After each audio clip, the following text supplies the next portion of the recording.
Halbuki məndən başqa heç bir dövlət başçısı İranın heç bir səfirliyinə getmir.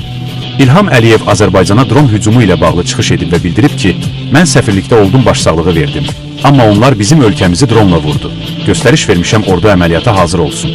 Silahlı qüvvələrimizə təlimat verildi ki, cavab tədbirləri hazırlansın və həyata keçirilsin. Bəs bu nəyə lazımdır? Əliyev hansı oyunu oynayır? Belə ki, İlham Əliyevin qarşısına seçim qoyulub, ya hakimiyyətdən getməlisən, ya da Azərbaycan ordusu İranla müharibəyə girməlidir. Əlbəttə ki, İlham Əliyev hakimiyyətdən getmək istəmir. Ona xalq maraqlı deyil. Təsəvvür edin, Azərbaycan ordusu heç bir bəhanə olmadan İranla müharibəyə girərsə, bu Azərbaycan xalqında böyük qəzəb yaradacaq və hər kəs İlham Əliyevə sual verəcək ki, bizim bu müharibədə nə işimiz var? Ölkədə etirazlar başlayacaq. Əliyev də bunu düşündüyü üçün bir şou qurub. O əvvəlcə səfirliyə gedir, özünü xeyirxah kimi göstərir. Sonra isə Naxçıvan planlı şəkildə dronla vurulur.